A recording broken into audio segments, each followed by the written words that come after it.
32 मुकदमात थे, 28 से जायद मुलजमान थे, एक लंबा JIT का सेशन था, एक आला पुलिस अफसरान और दीगर इदारों के लोग पे मुश्तमिल JIT तश्कील दी गई थी।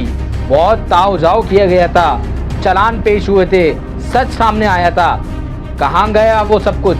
400 से जायद बच्चों की पॉर्न मूवीज जो कि सामने आने के बावजूद सारे उनके सबूत मिटा दिए। और इन बच्चों का सौदा कौन कर रहा था? ये बिल्ला डॉन जो कि पंजाब का था। ये किसकी सरपरस्ती इसको हासिल है? यहाँ खबर एक दिन चलती है, 2 दिन चलती है, 3 दिन चलती है। उसका टेम्परेचर जब तक खबर का बरकरार रहता है तब तक लोगों में वो अंदर थोड़ा सा इंसानियत का जज्बा जागता है। और वहीद इकबाल बड़े धड़ल्ले से आया था, बोला मैंने 100 बच्चों का कत्ल किया है। क्या नेपाल में वीडियो नहीं जा रही थी? क्या बरतानिया के किसी शहर में नहीं जा रही थी? दूसरे मुल्कों में हमारे मुल्क के बच्चों के जिस्म बेचे गए। बच्चों की हमें रोने की आवाज़ें चाहिए। जो तहकीक करता है उसको आप लोग खामोश कर देते हैं, हमेशा के लिए खामोश कर देते हैं। इस मुल्क में तब्दीली के नाले की ज़रूरत नहीं है, अब इस मुल्क में इनकलाब की ज़रूरत है। ये आपके जिस्मों का, आपकी जानों का, हर चीज़ का सौदा करते हैं ये लोग। इतना बड़ा स्कैंडल, इतना बड़ा स्कैंडल, इस पर सन्नाटा छा गया बिल्कुल। बहुत बड़ी बड़ी शख्सियात इसमें शामिल हैं, बहुत बड़े बड़े माफियाज का इसमें रोल है। अरे बच्चे महफूज नहीं है, यहाँ हमारी जानें महफूज नहीं है, यहाँ हमारा माल महफूज नहीं है, यहाँ हम खुद महफूज नहीं है। ये JITs के सेशंस पर जो पैसा खर्च हुआ, क्यों खर्च किया जब मुलजमान को बरी होना था? ये क्यों पुलिस ने तफ्तीश के अमल में पैसा बर्बाद किए? सरपंच की बर्बादी यहाँ होती है जहाँ इंसाफ की फराहमी नहीं है, जहाँ पर अदलो इंसाफ ही नहीं है। इन लाशों का धंधा मचाया हुआ इस मुल्क में। सिंध के अंदर वडेरा सिस्टम जो मचाया हुआ है, पंजाब के अंदर जो एक माफियाज का सिस्टम चल रहा है, ये छोटू गैंग, क्या हुआ छोटी गैंग का? कुछ हर वक्त का एक ख़ास वक्त मुकर्रर है। यहाँ बड़े बड़े नाम नेहाद सब डाकू बैठ के सब धंधे कर रहे हैं, सबको धंधों में लगा के रखा हुआ है। आपके सामने दोबारा 2024 में नए स्कैंडल्स लेके आएंगे, ये नई करप्शन रिकॉर्ड करेंगे, ये नए माफियाज की सूरत में आपके सामने आएंगे, ये नए चीज़ें आपके सामने लेकर आएंगे। अस्सलाम वालेकुम नाजरीन, मैं हूं हबीबुल्लाह, आप देख रहे हैं प्रोग्राम सच का सफ़र। आज एक और कड़वे सच के साथ आपके साथ हाजिर हैं। वो सच जो कि हमारा नाम नेहाद मीडिया उसको बर्दाश्त करने की सलाहियत नहीं रखता, इसीलिए हमने सोचा इस प्लेटफॉर्म से आप तक वो सच पहुंचाएं और वो दास्तान, वो जिस्मों की दास्तान, वो खून की दास्तान, वो खून से खेलने वालों की दास्तान आपके सामने रखें और बताएं कि ये मुल्क कितना तारीकियों में मज़ीद डूब चुका है, ये मुल्क किस तरफ जा रहा है, इधर इंसाफ की फराहमी कितनी मज़ीद अव्वलीन तरजीह होती जा रही है, यहाँ पे करप्शन का निज़ाम, यहाँ पे करप्ट लोग कितने उरूज पर जाते जा रहे हैं। मुद्दे पे आ जाता हूँ। सबसे पहले आज आपको बताता चलूँ, BBC ने, अपने पास से तो बात नहीं कर रहा मैं, फैक्ट्स एंड फिगर के साथ बात करता हूँ। एक वीडियो स्कैंडल, पाकिस्तान का सबसे बड़ा वीडियो स्कैंडल, से तकरीबन 8 साल कबल ये वाक़या रुनुमा हुआ था। जी हाँ, मैं बात कर रहा हूँ कसूर का वाक़या। पंजाब के शहर कसूर में ये एक वीडियो स्कैंडल का मामला था। ताहम इसमें मज़ीद पेशरफ्त क्या हुई है मैं आपको बताता जाता हूँ। सब कुछ सामने आने के बावजूद इन तमाम मुलजमान को बरी कर दिया गया केस से। जिन मुलजमान जो कि 27-28 मुलजमान थे, जिनके पास से 400 से ज़ायद पॉर्न मूवीज़ वीडियो बच्चों की बरामद हुई थी, उन मुलजमान को आज बरी कर दिया गया है। कौन इस पर आवाज़ उठाएगा? ये बच्चे किसके थे? ये मुल्क किसका है? यहाँ के लोग किसके हैं? ये सिस्टम किसका है? ये सिस्टम चल किसकी वजह से रहा है? कोई इस पर जवाब देने के लिए, कोई इस पर बात करने के लिए तैयार नहीं है। ये आपके और मेरे घर के बच्चे हैं जिनके जिस्म नोच नोच के कारोबार चलाए जा रहे हैं। इसका मुकदमा 2 साल पहले, 2 साल बाद दर्ज किया गया था। ये वाक़या दर हकीकत 2013 में पेश आया था, जिसका मुकदमा 2015 में दर्ज किया गया। ये एक मुकदमा नहीं था, 32 मुकदमात थे, 28 से ज़ायद मुलजमान थे, एक लंबा JIT का सेशन था, एक आला पुलिस अफसरान और दीगर इदारों के लोग पे मुश्तमिल JIT तश्कील दी गई थी। बहुत ताव जाव किया गया था, चालान पेश हुए थे, सच सामने आया था। कहाँ गया वो सब कुछ? अचानक से सारे मुलजमान को इस केस के बरी कर दिया गया है। कोई पूछने वाला है इनसे कि 400 से ज़ायद बच्चों की पॉर्न मूवीज़ जो कि सामने आने के बावजूद सारे उनके सबूत मिटा दिए, वीडियोस थी उनको तस्वीरों में तब्दील कर दिया गया। तहकीकाती टीमों ने आवाज़ें अपनी बंद कर दी। जो इस पर आवाज़ उठा रहा था उनकी आवाज़ को मुकम्मल बंद कर दिया। ये खबर आप तक जो पहुंचा रहा हूं आप अपनी स्क्रीन पर देख सकते हैं। ये आलमी जरीदे इस खबर को कहने की हिम्मत रखते हैं। वो कह सकते हैं क्योंकि हर जगह जिल्लत तो बैनुल अक़वामी सतह पर इस मुल्क को मिल रही है। अभी कुछ दिन पहले की बात है, करप्ट तरीन ममालिक में हर साल सर्वेज होते हैं। ट्रांसपेरेंसी की इंटरनेशनल की रिपोर्ट भी आपने देखी। करप्ट तरीन महकमों के नाम, करप्ट तरीन यहाँ पे जुडिशरी का निज़ाम। यहाँ पे इंसाफ कैसे मिलेगा? ये बच्चे मेरे हैं, ये बच्चे आपके हैं, ये हमारे माँ बहनें बेटियाँ हैं। इनको देखने के बाद, इन खबरों को पढ़ने के बाद मेरी आंखों से आंसू निकल आए थे। क्या किसी को इस मुल्क पर रहम नहीं आ रहा? क्या किसी को दिखाई नहीं दे रहा यहाँ पर डाकू हैं सब? और इन बच्चों का सौदा कौन कर रहा था? ये भी एक खबर शाया हुई थी जिसका आपको शायद इल्म नहीं है। इनका जो सरगना था ये पॉर्न मूवीज जो कि बच्चों की बना के फरोख्त कर रहा था हज़ारों डॉलरों में पर वीडियो पर। ये बिल्ला डॉन जो कि पंजाब का था, बिल्ला डॉन की खबरें नशर हुई थी और बाकायदा बताया गया था कि ये किसकी सरपरस्ती इसको हासिल है। ये बच्चों की जो पॉर्न मूवीज बना के बेच रहा था, ये बिल्ला डॉन वो है जो कि पाकिस्तान मुस्लिम लीग नून नवाज, उनके साथ एक इनका रहनुमा है तलाल चौधरी, वो जो चिकना बन के घूमता है तलाल चौधरी, उसके साथ ये बिल्ला डॉन घूमता था। क्या उसके बाद किसी ने आवाज़ उठाई? यहाँ खबर एक दिन चलती है, 2 दिन चलती है, 3 दिन चलती है। उसका टेम्परेचर जब तक खबर का बरकरार रहता है तब तक लोगों में वो अंदर थोड़ा सा इंसानियत का जज्बा जागता है और सोशल मीडिया पर कुछ एक्टिविटीज़ उस पर हो जाती हैं। उसके बाद सब खामोश हो जाते हैं। एक वाक़या नहीं है, एक और वाक़या था जावेद इकबाल, जो कुछ साल कबल पहले जावेद इकबाल बड़े धड़ल्ले से आया था, बोला मैंने 100 बच्चों का कत्ल किया है। 100 बच्चों का उस नफ्सियाती आदमी ने कत्ल किया है। एक वाक़या नहीं है, यहाँ रेप केसेस पाकिस्तान में हज़ारों की तादाद में मौजूद हैं। कोई पूछने वाला नहीं है, कोई इज्जत के खातिर थाने का रुख नहीं करता, कोई कंप्लेंट दर्ज नहीं करवाता। लेकिन ये तो एक बहुत बड़ा माफिया है। हमारे ज़राए से तो हमें कंफर्म हुआ ये तो एक बैनुल अक़वामी सतह पर कारोबार चल रहा है। बताएं कौन कौन से मुल्क में ये वीडियोस बेच रहे थे? क्या नेपाल में वीडियो नहीं जा रही थी? क्या बरतानिया के किसी शहर में नहीं जा रही थी? दूसरे मुल्कों में हमारे मुल्क के बच्चों के जिस्म बेचे गए, अभी भी बिक रहे हैं। क्या इनको पूछने वाला कोई नहीं है? क्या इस पर आवाज़ बुलंद करने वाला कोई नहीं है?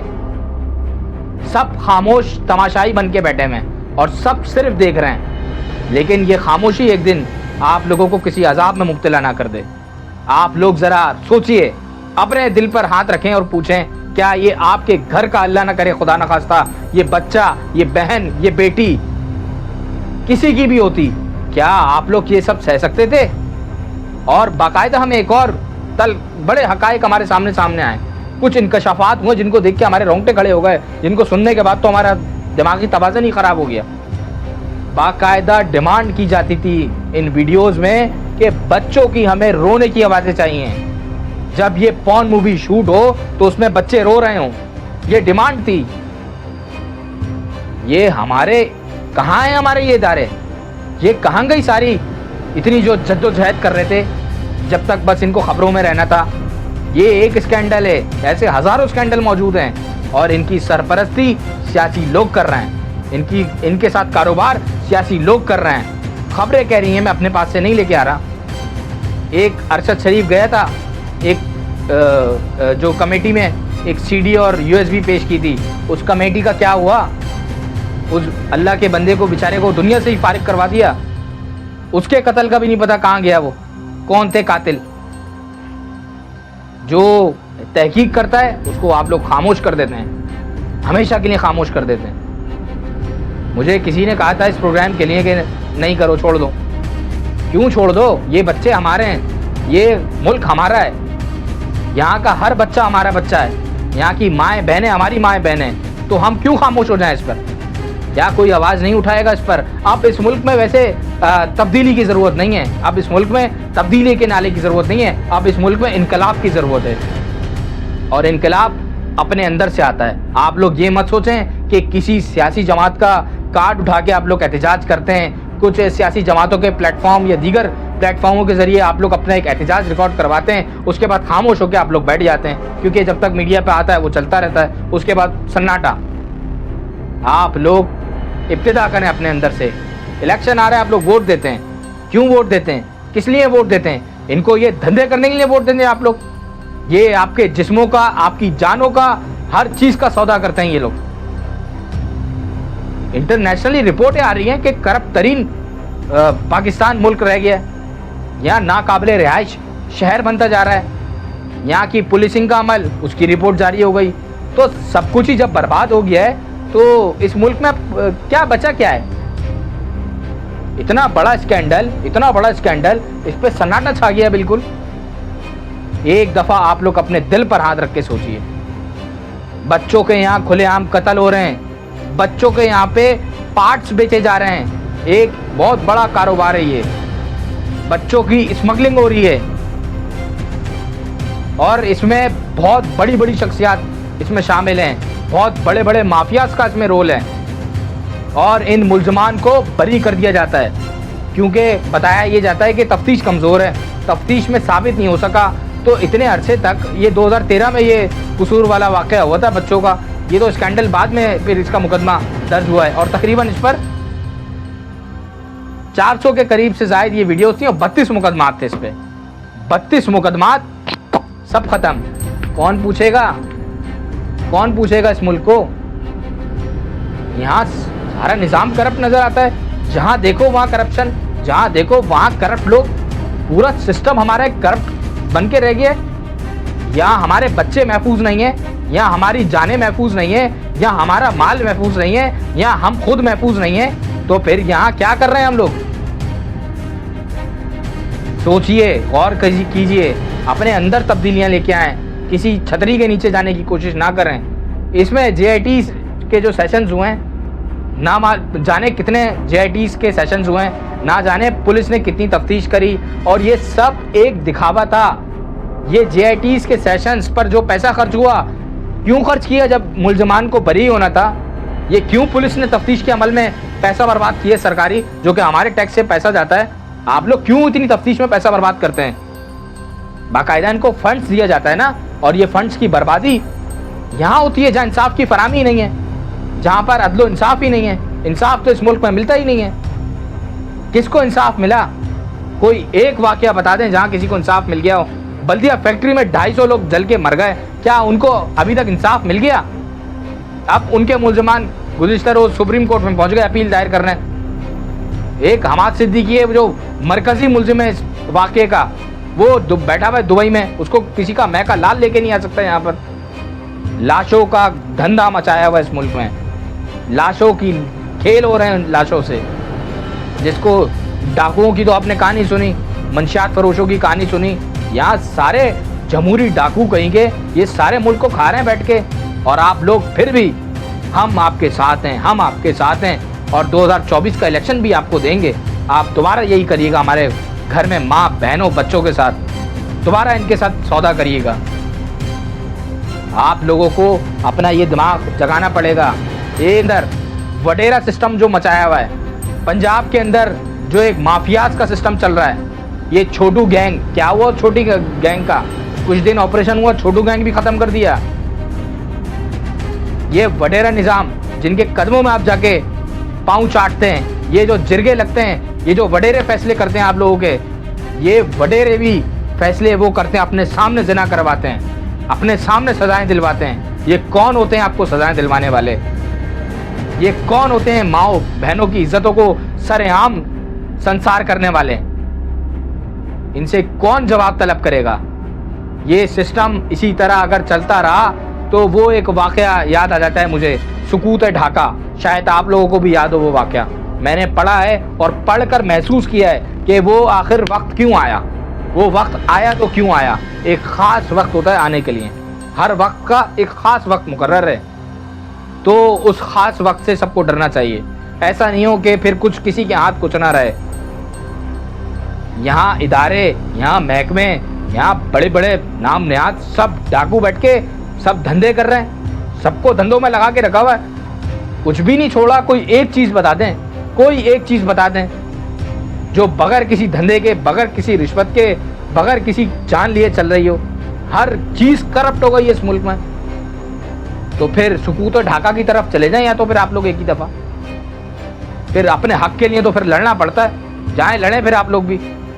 या खामोशी से ऐसी तमाशाई बन के अपने बच्चों के जाने देते रहें, अपने घर के माँ, बेटी, बहन सबको कत्ल करवा दें। 2024 का इलेक्शन आ रहा है, आप लोग इनको फिर वोट दीजिए।